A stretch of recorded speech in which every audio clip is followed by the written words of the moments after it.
welcome to all who have already logged on. I'll probably wait a few more minutes. It's just 1 o'clock to get started, but this is a Global Career Series that we've been doing all week, led by the Atlanta Global Studies Center and hosted and promoted by a lot of different units around the university. I will, of course, again, wait a few minutes, but I do want to welcome particularly the students who might be interested in internships with non-governmental organizations, which is what we'll be particularly talking about today. I can see you all know the etiquette. With these large groups, it's okay not to show your camera if you're not speaking. And we would love you to mute yourself, just so we don't have a lot of interference.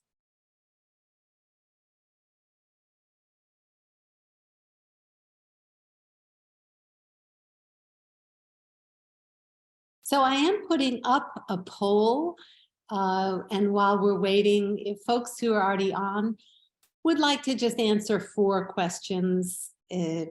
We've done this Global Careers session before, and we recognize that a lot of times people come on and don't have a chance to recognize themselves. And we're curious where the greatest interest lies, whether you're a staff person, a recent graduate. If you could fill this out, we'd permit it. Be grateful to you. I'll leave it up for the first 5 minutes or so of our session. That would be great. Okay, well, it is 2 minutes after. I'm going to get started because I have to say some things, and maybe while I'm on, there'll be more folks getting on.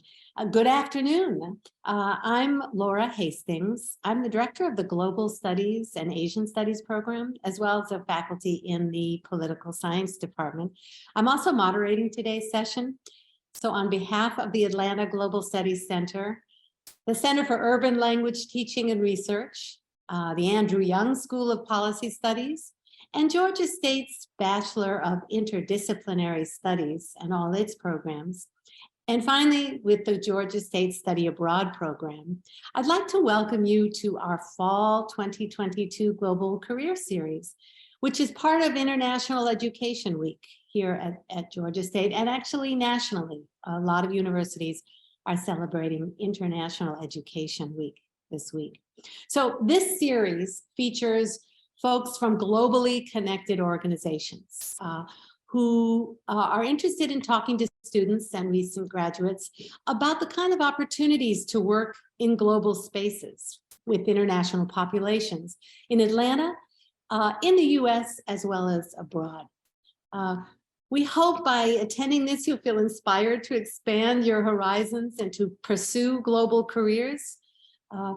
But if you just want to volunteer somewhere for the time being, that's a great start.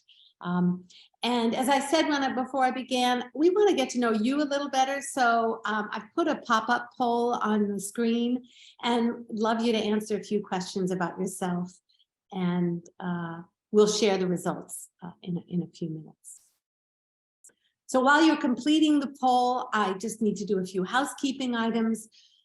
First of all, this session is being recorded, and that's so folks who aren't able to come this afternoon can listen and learn a little. We do ask that you keep your mics muted to reduce any noise during the presentation. That's always a big help. These global career videos can be found on YouTube by following the link that my helper is going to put in the chat. If they would do that, that would be great. Sometimes there's a little bit of a delay in getting those up on the playlist, so you may want to wait a bit. So what I'm going to be doing is asking our guests to introduce themselves and tell us a little bit about their programs. But the main part of this session is about you and your questions. So what I'd like you to do is As the folks are talking, type your questions into the chat at any time, and I'm do our best to keep track of them and pose those questions once they've introduced themselves. So today's session is going to focus on international organizations in Atlanta. And I do want to mention that yesterday we also had international organizations from Atlanta who were in particular interested in folks who had bilingual abilities. It was the Latin American Association, the Japan America Council or Society, Japan America Society, as well as Clarkson Community Center. But if you find that these opportunities may not be right along your interests, do know that there are a lot of other NGOs out there, including the ones that we talked about yesterday, that might serve your interests. Okay, but today we're going to hear from the International Rescue Committee, CARE International, the Carter Center here in Atlanta, as well as from a senior from Georgia State who has done a lot of volunteering as well.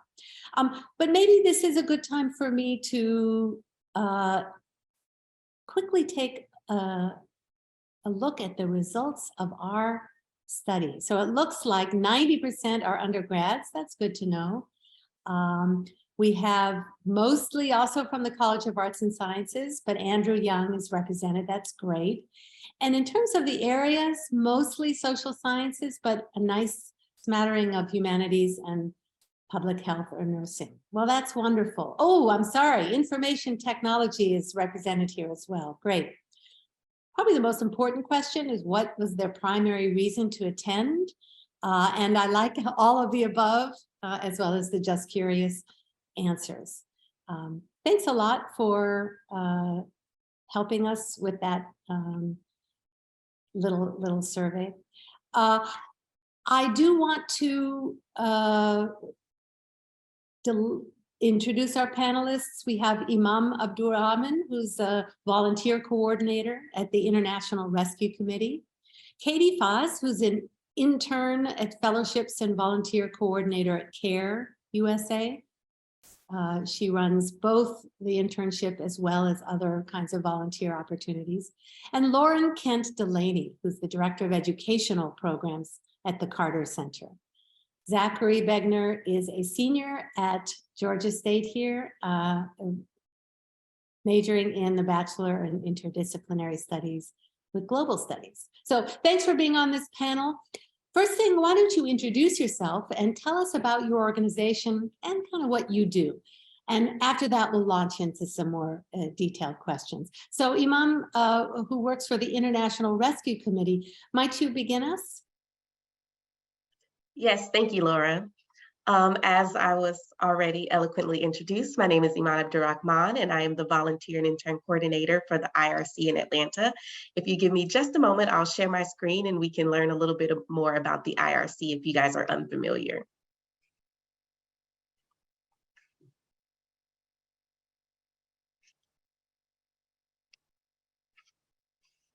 So I like to call this a little bit of the IRC 101.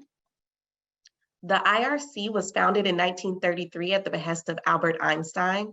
The International Rescue Committee responds to the world's worst humanitarian crisis, helping to restore health, safety, education, economic well-being, and power to people devastated by conflict and disaster. We work in 40 countries internationally. If you guys take a look at the slide, we are working all over. And domestically, we work in 26 cities here in the US.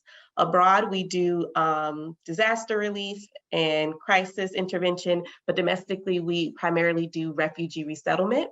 We also do a few other things in our local offices, like, for example, our Miami office focuses on stopping and preventing human trafficking, but the Atlanta office which is locally funded, was opened in 1979 and creates opportunities for refugees, immigrants to integrate and thrive in Georgia communities. Since our opening in 1979, the IRC in Atlanta has welcomed more than 27,000 refugees from 67 different countries to rebuild their lives in Georgia communities. And I can say now that we've finished our fiscal year for FY22, I can give you an updated number. We have resettled over 29,000 refugees in the Atlanta area. We had a very busy year last year. So I want to speak a little to our recruitment needs. We are actively recruiting for spring interns across departments. So we have a resettlement department, immigration department, economic empowerment department, adult education department, and youth futures, as well as resource development for those interested in fundraising and general operations and grant compliance. So we are actively recruiting across departments for our January to May spring interns. I will, at the end of my talk, when I have a second, drop the link to our applications in the chat box. We do look for preferred skills like cultural competence. Like we said, we resettled new Americans from over 67 different countries. So really having an understanding of working with people from other cultures is very important in our office, as well as attention to detail, as we are navigating many bureaucratic systems where a 1 that should have been a 2 can set someone's timeline back very far. So we do look for interns who are very focused and have great attention to detail, and people who are skilled, and this is a skill that you can learn by working with us, but we do look for people who are skilled in ethical storytelling, because our interns and our volunteers become our biggest advocates and our largest storytellers in the community about the work that we do and the people that we serve. So I would say those are some of the preferred skills for incoming interns. We do have many career paths. I always like to say that I drank the IRC Kool-Aid a long time ago. I interned with them when I was a senior at Georgia State University, actually, in the political science department. I interned with the IRC, and following college, I was where I'm sure a lot of you guys are wondering what's next. How do I get a career in this field that I fell in love with? And I ended up joining AmeriCorps, and I did my AmeriCorps year with the IRC in Atlanta also. So I was able to work with their resource development department. And here I am 6 years later, after having gone out into the world, worked at a few other organizations. I found my way back to the IRC in Atlanta. And I think it's very apropos for me to be the volunteer and intern coordinator, because I volunteer and intern and am very passionate about the IRC and the work that we do. Why do I love my office? We can do that. We can work. That's one of my questions. Okay, I'm jumping ahead. I think that was terrific. That was wonderful. Thank you so much. Y'all can tell I get excited, so I was ready. Thank you so much. So I'm going to turn to Katie Fahs now, who works for CARE USA.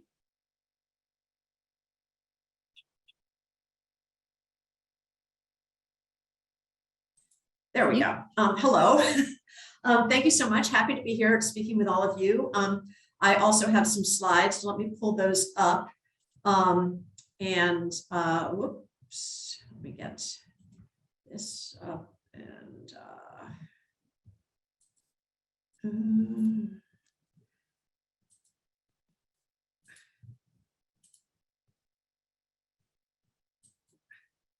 okay, and let me just, okay, so this is kind of, I guess, a 101, a little bit of an overview of CARE. We are an international NGO. We are in over 100 countries around the world, and we have been fighting poverty for 75 years. We got our start in the aftermath of World War II. Our programs fall into 4 key areas. Those are food and water systems, health equity and rights, gender justice, and emergency and humanitarian aid. We also have what I tend to refer to as our support areas. So these are all the things that we have that make it possible for us to do the work we do in food and water systems or health equity and other things. But we have advocacy, fundraising, competitive bids, which is about preparing proposals for the US government, marketing, finance, human resources. And I'm on a later slide, I'm going to go in a little bit more to what are the qualifications we're looking for in those areas. So in our program areas, what I'd say is sort of the typical pathway is that people might have majored in any of a number of different things undergraduate, but then they've spent some significant amount of time sort of in the field or working with the working in the communities we serve. So they've either been with maybe Peace Corps or UNICEF or Partners in Health or any of a number of other organizations. Maybe they've worked for USAID, which is the part of the State Department that handles international development funding. So they understand how funds are allocated and they understand how decisions are made. And they generally have some kind of language proficiency. For CARE, we have 4 official languages: English, French, Spanish, and Arabic. So those are the things we're looking for proficiency in all the time. And then there are most of the countries we work in also have some local languages. So if you have proficiency in that, that's a plus also. Often they've then gone on and gotten a master's degree in a relevant field. And the ones we see the most often are public health, international affairs, or a master's in development practice. And most of our interns tend to be pursuing a master's degree. We do have some interns who are undergraduates, and what makes them rise to the top when we're looking for interns is if they've spent significant time working with people in the types of communities we serve. It doesn't have to have been overseas. You could be working with refugees here in Atlanta, but knowing that you've spent time working in those communities makes you stand out from an internship application standpoint. And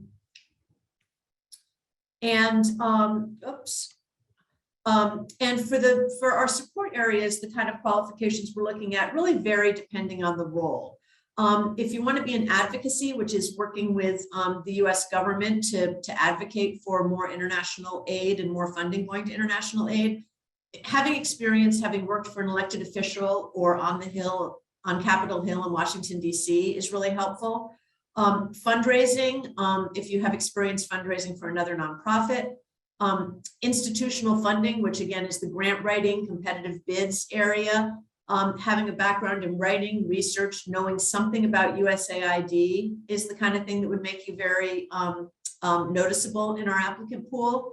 Marketing, if you majored in marketing or you have job experience in marketing, and for finance and human resources, either an undergraduate major or job experience in those fields. For the internships, we're pretty much looking for the same types of things, although for an internship, I think we also probably value volunteer experience a little more because interns aren't going to have had as many professional work experiences. I don't know if just transitioning into sort of how one thinks about internships, I want to just sort of say that as a student right now, you're kind of playing the long game. So you're trying to build experiences that will serve you well over the arc of your career. And I think one of the best ways to do that is to have a vision of where you think you would like to be in 5, 10, 15 years. This is not something you have to do. It can change and revise based on what you learn from each internship or volunteer or job experience you have. But at least if you have that in mind, you know what you're trying to sort of navigate towards. When it comes to internships, I think what you're looking for is the most relevant experience for what you want to do.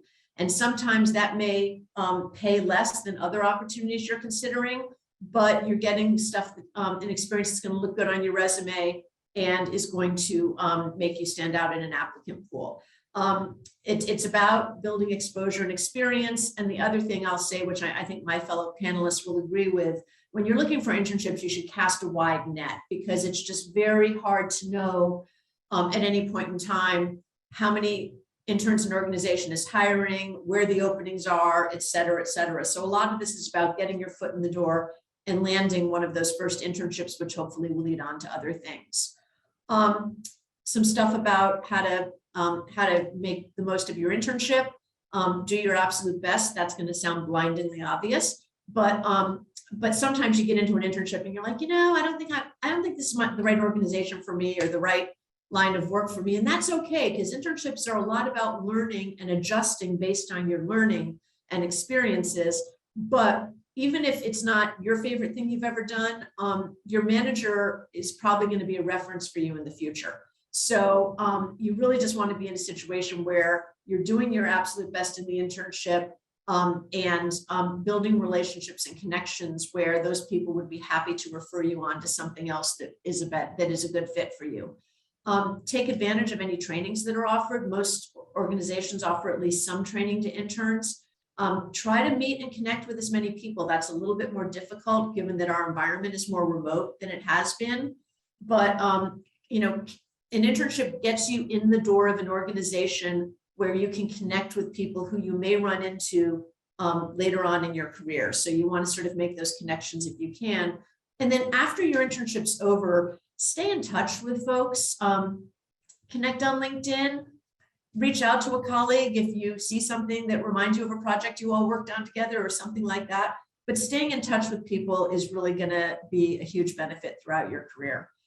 So that's my quick overview, and look forward to discussing it more when we get to the questions part and to hearing from the Carter Center next. Well, and I will stop sharing my screen. That's fine. Thank you, Katie. That was really very and a really nice overview for any internship. And I am struck by how the master's degree is kind of the new normal for a kind of a final degree, which it might be discouraging for some folks on this call, but it's something that you also may want to keep in your mind, that pursuing a master's degree, once you know what you want to study, it's very often a different kind of academic experience than the undergraduate. It's not kind of more of the same, but nevertheless, it might be required for some of these positions. So moving on to Lauren Kent-Delaney from the Carter Center. Hi, I've got a tough act to follow because both of you had so many great points about internships and entry-level positions. I'm going to do a brief overview of Carter Center programs and also talk about some of our internship opportunities as well. All right. So, one second. There we go. So some of you may have already visited the Carter Presidential Center, and I want to point out that the museum and library is part of the National Archives.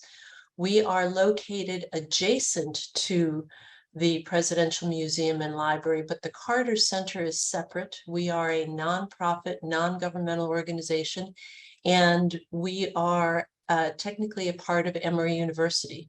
Prior to being in this role, I was in campus life with Emory for several years, and I was actually considered to be a transfer employee when I came over.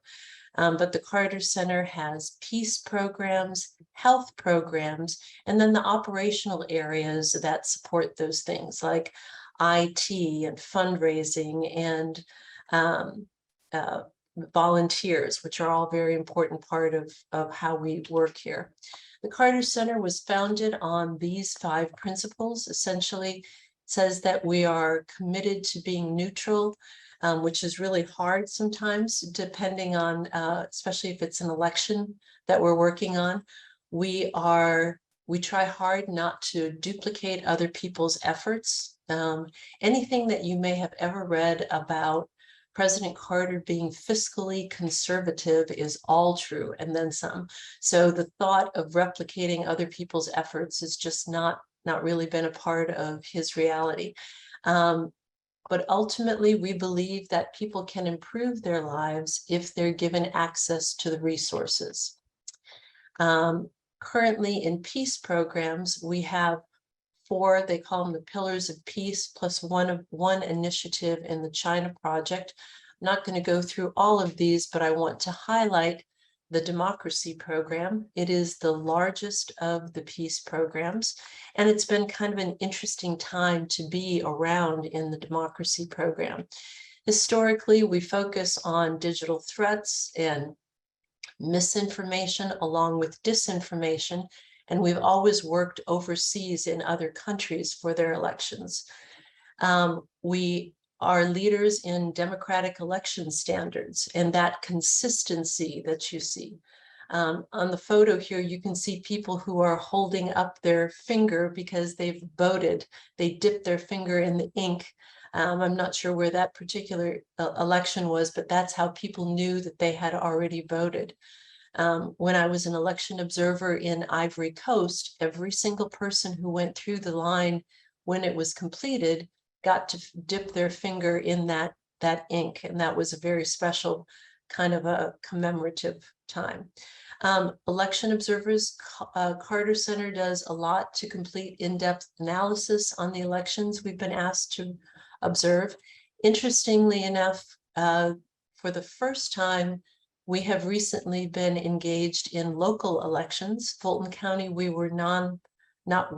are nonpartisan observers for the election for early voting yesterday in the polls, and then we'll be doing a risk limiting audit later on. And that's really been an exciting change for us because we've never done any of the domestic elections before. However, we have done a lot of elections overseas. The Carter Center has done 113 elections in 39 nations. What makes these unique is that we need to be invited by each of the political parties in order to agree to go ahead and pursue that. Just like for the elections here in Atlanta in Fulton County, we needed to be invited by each of the political parties as well. Because if we're not invited by them, they're not going to be interested in our outcomes and recommendations. About 70% of all of the resources of the Carter Center go to health programs. Here you can see the list of programs and then the year that we started our work in those programs. Mental health has always been overseen by Mrs. Carter. That's why it's the original program. They work to destigmatize mental health and encourage people to seek treatment. But I'm going to focus for a minute on guinea worm. Guinea worm is a neglected tropical disease. Here you can see two guinea worms emerging from someone's foot. Guinea worm is a parasite that lives inside the human body. And here you can see two of them emerging at the same time. You get guinea worm. This is a very simplistic overview of the life cycle, but from drinking water that's contaminated. It has tiny water fleas inside of the larva. People will drink the water, of course, not realizing that it's infected. The male and female die. The male dies, the female grows up to full size, which can take 10 to 14 months, and she can grow up to 3 feet long. When she starts to emerge, it's incredibly painful. That's where you see this going on. And it'll take a couple of weeks for her to emerge fully. Our work with guinea worm has been rewarding and really challenging. Guinea worm is slated to be the second disease ever to be eradicated from the earth, and it'll be right behind smallpox. Guinea worm has been especially challenging because there is no medication, no antibiotic. It's only through human behavior modification, which is teaching people to filter their drinking water, that we have had success. Guinea worm, when we started, was in 20 endemic countries. There were 3.5 million cases. And last year, there were exactly 15 cases of guinea worm in the world so far this year. There have been 6 cases in the world. So we're really excited about our progress. We do have an internship program. In order to be eligible, you need to be a college junior, senior, a graduate student, or somebody who's completed their degree in the last 24 months. We have 3 intern sessions a year, fall, spring, and summer. And each session we accept approximately 30 interns that work in these areas. If you were to go to the Carter Center website and click on internship opportunities, you would see a brief description of each of these opportunities, along with an indication of approximately how many interns we anticipate will accept with that program. It is an online application process.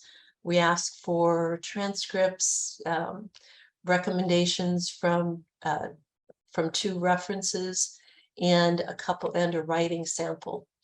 The fall and spring internship, which is 15 weeks long, 20 hours a week, comes with a stipend of $4,500. The summer internship, which is also 20 hours a week, but 10 weeks long, has a stipend of $3,000. In addition to the work that you'll be doing with programs, we have a speaker series that focuses on professional development opportunities. We offer career workshops. We have a question and answer session with our CEO, Paige Alexander, along with the Vice President of Peace Programs and one with the Vice President of Health Programs. On occasion, and it is fairly rare, we have interns who have the opportunity to travel on behalf of the Carter Center. We recently had an intern who traveled to Tunisia as they prepare for the elections there in December. And then each session, we take a trip to Plains, Georgia. We used to spend time with President and Mrs. Carter there. Obviously, we don't do that anymore now that they're retired, but there's still a lot in terms of the history and how that impacted President and Mrs. Carter and the choices that they have made. It's also a great bonding event for the intern group themselves. My email is listed here along with my name, and certainly I look forward to any questions that might come up. Thank you. Well, thank you, Lauren. That's really very, very interesting work that you do. We finished these brief introductions with senior student Zachary Begner, who I think reflects a lot of what we've heard, this notion that it takes multiple internships to become successful, but I'll let Zach describe it. You're on, Zach. Sure. Thank you so much for having me again. As Katie mentioned, I'm definitely someone who is playing the long game here. I've completed 2 internships with IRC, one in the resettlement program and one in the adult education program. I completed an internship with Inspiritus, which is a former Lutheran refugee services organization here in Atlanta and in the Southeast, in a case management internship. And then another one with New American Pathways as a refugee housing intern. So yes, I'm definitely playing the long game here, but they have all served me, even though now I am sort of pivoting more from refugee resettlement towards a sort of climate change-based disaster relief-induced resettlement. Everything that I've done and learned in these internships will serve me in the future. So it's been a really great experience. I've also dabbled in each one of my internships was a different facet of the organization. So be it, the adult education program, which focuses a lot on like ESL, digital literacy, vocational training. The refugee housing internship was a lot of working with warehouses, making sure that they're stocked, getting donations, mostly in-kind goods, and then also furnishing these apartments for them, finding the apartments, that sort of thing. And then the intensive case management one is a whole different one. that involves dealing with a very vulnerable population, probably the most vulnerable within the organization, and really just advocating for them, be it through just giving them rides or scheduling appointments or doing wellness checks, that sort of thing. So they've all really served me well and been great experiences. Thank you very much. And I encourage you to answer these questions that might come to you from the vantage point of someone who has done all these internships rather than someone who might be hiring for an internship. I think I want to start out asking you all to try to think back when you were a college graduate, and what do you wish someone had told you back then that would have helped you to make a wiser career choice at the time? It's always that's always a difficult question, but just one thing that you wish you had done that you realize now might have helped you in your career. And I should apologize, Iman, this question about why do you love the work that you do is absolutely something you should have, you were allowed to talk about in that first part. Big apologies. Maybe I'll ask Iman for you to start first with that first, thinking back when you were at college, but then finish off with the why you love your career. Sure. If what I wish somebody would have told fresh out of college me, because I think was very sure and passionate about wanting to work in service, but didn't really have a specialty or a minor or a very specific direction I wanted to go in. And I think I subconsciously I wish somebody would have told me, you, a young girl from Atlanta, Georgia, who speaks just English, are enough, and you can enter the international field. That is what I wish somebody would have told me, because sometimes the international field and working internationally seems very big, very broad, larger than you, larger than life, and out of reach, and that is untrue. I definitely did pursue working in service, and I did that from when I was in undergrad. I made sure that I interned with Congressman John Lewis. I had the honor to intern in his office. I interned with the IRC. I interned many places, sort of to see which direction I wanted to go in, whether I wanted to go with a government organization, whether I wanted to go with the NGO route. And I sort of figured it out as I went. As long as it was moving in the direction that I wanted to go, it was okay. I didn't have to know exactly what the next step was. And sometimes to me, as a fresh new college graduate, that meant I wasn't as prepared as all of those people who have the 10-step 5-year plan. And that's untrue.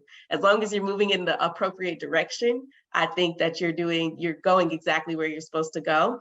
And I was able to do AmeriCorps, which was a year of volunteer service. And then I signed up and I did Peace Corps, which was 27 months of volunteer service.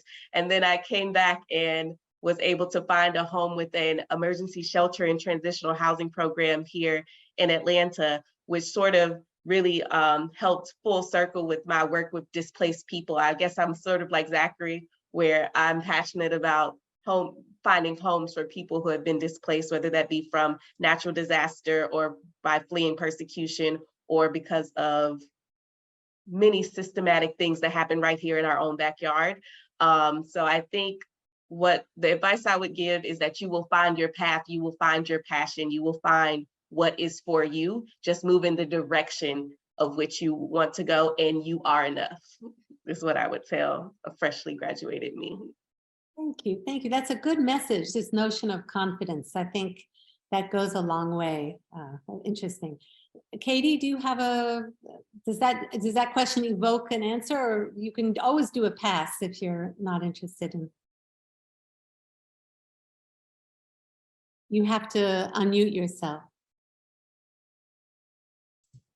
I guess I was sort of reinforcing what Iman said about, you're learning something with every experience, and you're gaining something in every experience. And so just kind of recognize that, because I think sometimes it can feel very frustrating if you don't feel you're exactly where you want to be, or the the job or the internship isn't quite what you thought it would be, you're still getting skills. I think you need to treat it as that. And then the other thing I would say is that the importance of forging and maintaining connections with the people you meet along the way and work with. I think that can be incredibly enriching because it's just nice to be in touch with people you've worked with in the past.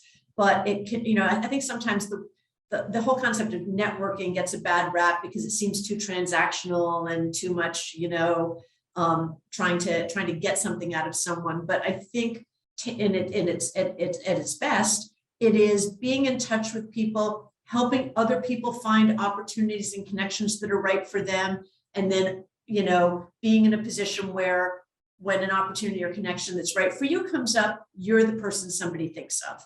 And one of the ways to make sure that that's most likely to happen is keeping in touch with people you meet along the way. And I think it's very easy to leave an internship or any kind of job and be like, oh, that's that, on to the next thing. But I think trying to maintain some connection, it's so easy now with LinkedIn and everything else to do that. Oh, and if you do not have a LinkedIn profile and you are on this call, you need to get yourself one. Just thought I'd toss that out there. So.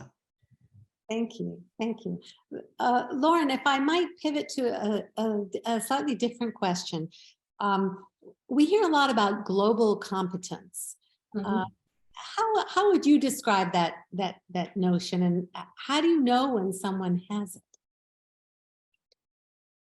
I think that global competence is that cultural awareness, somebody who is interested in not just where they are right now, but the big picture. I think that makes a tremendous difference.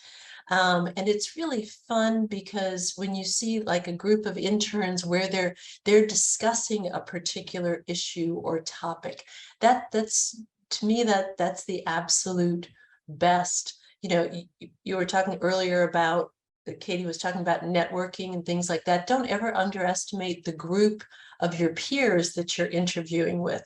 During intern orientation, I always start off with, if you choose to stay in this field, this will become a significant part of your professional network. So look around and realize spending time with this group is an investment in your future, and you should absolutely take that up. Whether it's professional staff or each other. But I think that the competence issue is just having that natural curiosity about and asking why, asking how, and learning from each other, whether it has to do with utilizing multiple resources about a particular topic, or learning from other people, or even just the organizations that you're a part of as an undergraduate or a graduate student on campus. It doesn't have to be a great, not everybody has the opportunity to travel abroad, but there are so many things that you can do right here that encourage that cultural competence. I think that's really important. Thank you. Thank you. That's a mouthful. That's worth thinking about. Maybe I want to move a little bit away, Zachary, to put you on the spot here. Dr. Boudin is on the call with us. She's the director of the Study Abroad program here at Georgia State. How would you reflect on your time studying abroad? How has that impacted your global competence maybe, or how has it impacted your ability to do well in your internships? Thank you for that question. I will say, when I was studying abroad, although I was enrolled as a student there, it was the most diverse university in France, with about, I want to say, over 30% of the population being from outside of France. And it really did help me, especially in terms of all the work that I've done in refugee resettlement. Also, just my time there, understanding that a lot of the people you're going to be working with are very vulnerable. They come from vulnerable communities, and just understanding that there are barriers and limitations outside of your and their control in an internship that might be societal could be bureaucratic, could be financial. All these things just take into account when working with different communities, I think can really help you as an advocate for them. Thank you. Does anybody else on the panel have any reflections on study abroad as a choice that a student might make in their time at the university? You know, I would say study abroad's great. I think really having to experience another culture as the outsider, as the new person, as the person who doesn't know how to buy a bus ticket or do any of the, mundane tasks we all do to get through our day, kind of gives you an appreciation for what other people are going through when they come to the United States or whatever it is. But again, I think it's a fabulous experience, and it often, if you have a language you're trying to develop, being in a culture that speaks that language and having to function in it all day every day is definitely going to up your proficiency in that language. But I also feel that if it's not available to you for any of a number of reasons, there are all kinds of ways to get some of that experience remaining in the United States. Some of the work we've talked about, working with refugee communities who are, helping someone else figure out the how to get things done in the United States when they're approaching it from an outsider's perspective and learning about their perspective, et cetera. So you can sort of have those experiences. You don't have to have study abroad, but study abroad is certainly a wonderful way to do that. So. Thank you for that. Oh, am I muted? No, I'm not. Okay, thank you for that. That is a balance. You're absolutely right. I just perhaps would change the question if Iman or Lauren or Zachary want to move it in this direction. How do you, when a student is interviewing or applying for an internship, how might a student best communicate to the employer this global competence, what's the best way to communicate that in an interview or in a job application? I may be too specific here, but I'm thinking about both folks who maybe lack confidence because they don't have a study abroad, or lack the language to be able to communicate what it means to have had a study abroad experience. Iman, does that generate anything for you? Yes, I would say in an interview setting, a student being able to speak just knowledgeably about the countries or the cultures of the population that an organization is serving. Just doing that little bit of beforehand research. Maybe you haven't had the opportunity to study abroad, but you have done the research and you know that last year, the Refugee Resettlement Agency, the vast majority of their clients came from Afghanistan. Maybe you can speak to what you've learned about the pullout from Afghanistan, speak to what you know about Afghan culture. Also, always volunteering, and I know we keep saying this, I think we're all on the same page there. Maybe if you haven't had the ability to intern with CARE yet because you're still an undergraduate and you're not yet in your master's program, maybe you can volunteer with the Clarkston Community Center and work hands on hand. There are tons of international communities here in Atlanta that you can serve. And you will be surprised how immersed you can be in those cultures and still be right in your backyard. You might be in America, but if you go to the right neighborhoods, it won't exactly feel like it. You'll get a whole different cultural experience, and you can bring that that knowledge with you to an interview and speak to that. Thank you. That's very illuminating.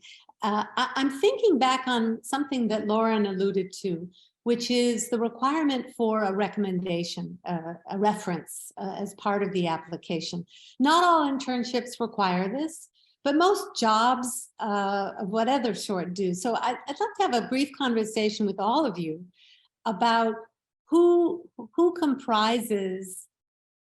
who out there would be your best recommender, your best reference? And how do you decide that? What are the kind of the choices that you make? Maybe I'll start with Katie, but then Lauren, I hope you contribute, because I think this is an important question. Katie, how do you advise a student on who to ask for a reference?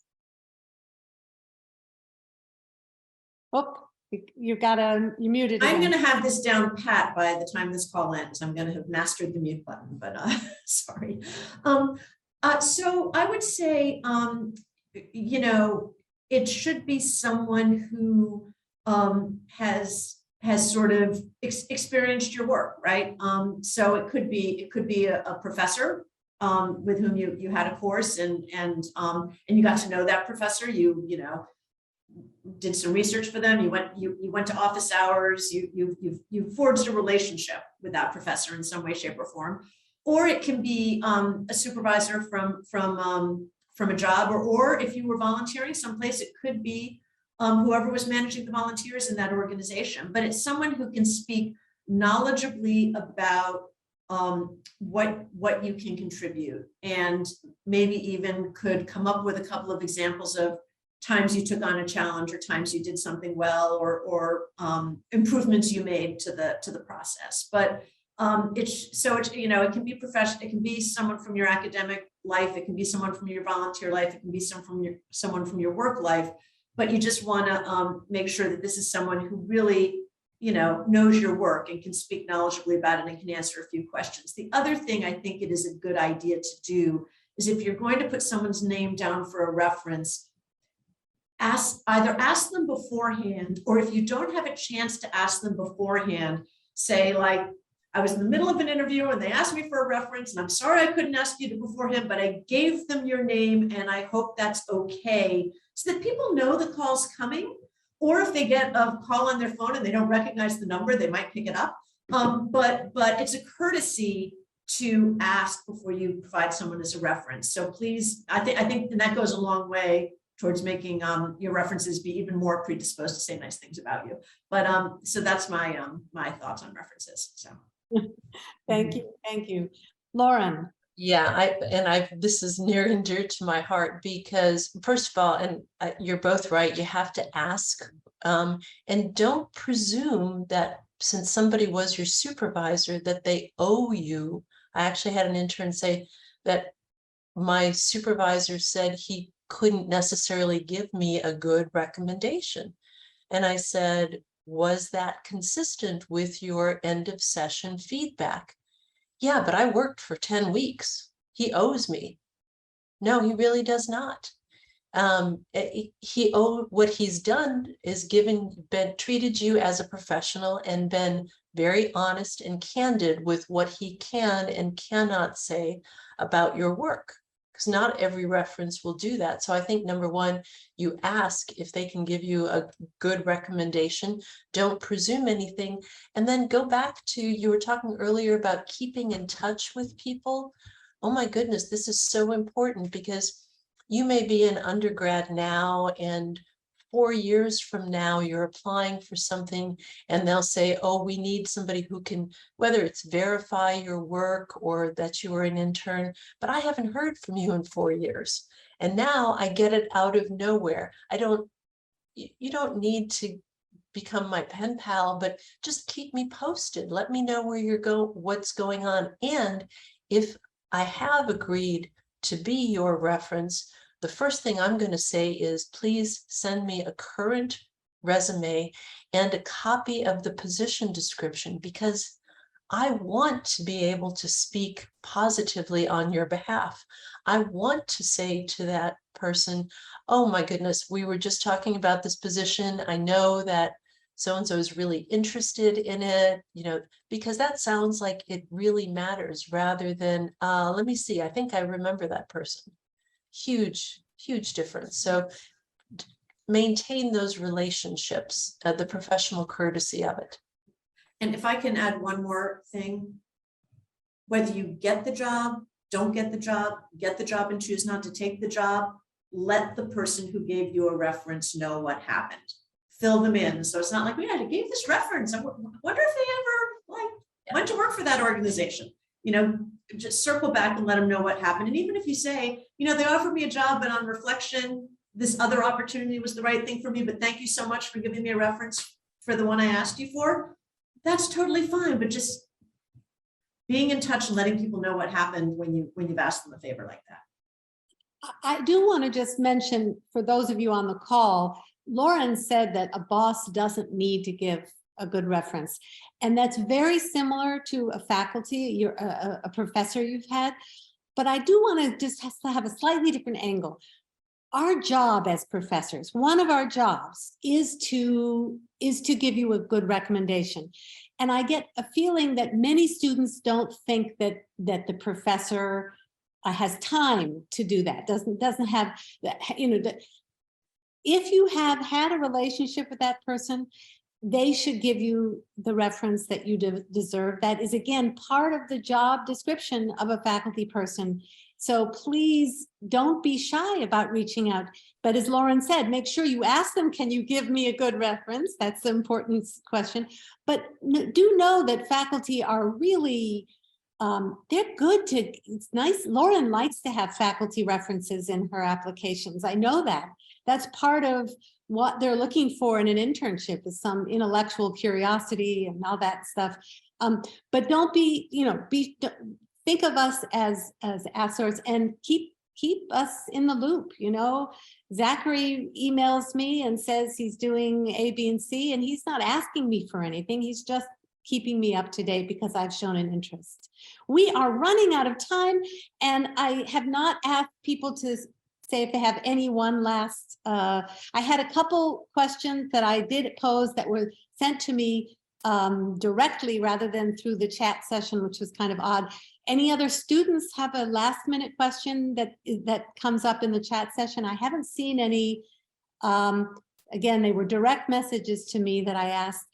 Maybe I'll let Iman finish off by telling us why she loves the work she does.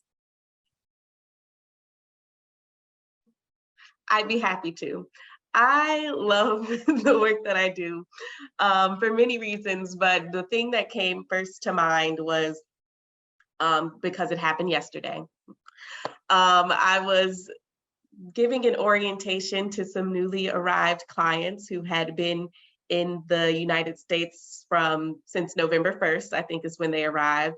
We had clients from Myanmar, clients from the Congo, and clients from Guatemala who were with us during the orientation. And I was speaking with the woman from the Congo because her English was excellent. And I was just commenting on how great it was that they arrived when the weather was so nice. And she just started gushing to me about her experience thus far in this less than a week that she's been in the United States. She said, people here, they open the door for you when you walk through a door, and everything is so large and you have access to all the things you need. If you need something for your baby, it's available. And she was just gushing. And while then I hear a conversation between two of the other clients with the caseworker that's working with them, and they're talking about how they voted today because they had the I secured my vote sticker on. And it was just a beautiful exchange. And it was just something that allowed me to know that I think in our current world, we can get bogged down and lose hope. I think that is something that can happen even to the most optimistic of people.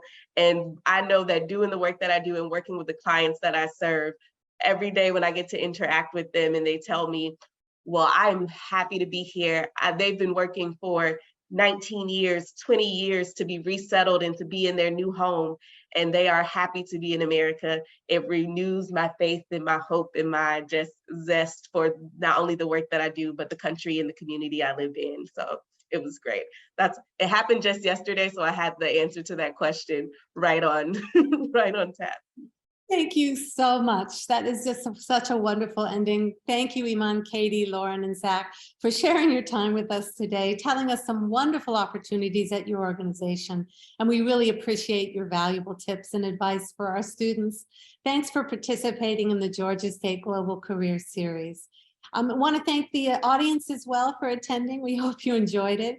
We hope you'll join us tomorrow at 1 o'clock to learn about global commerce and trade.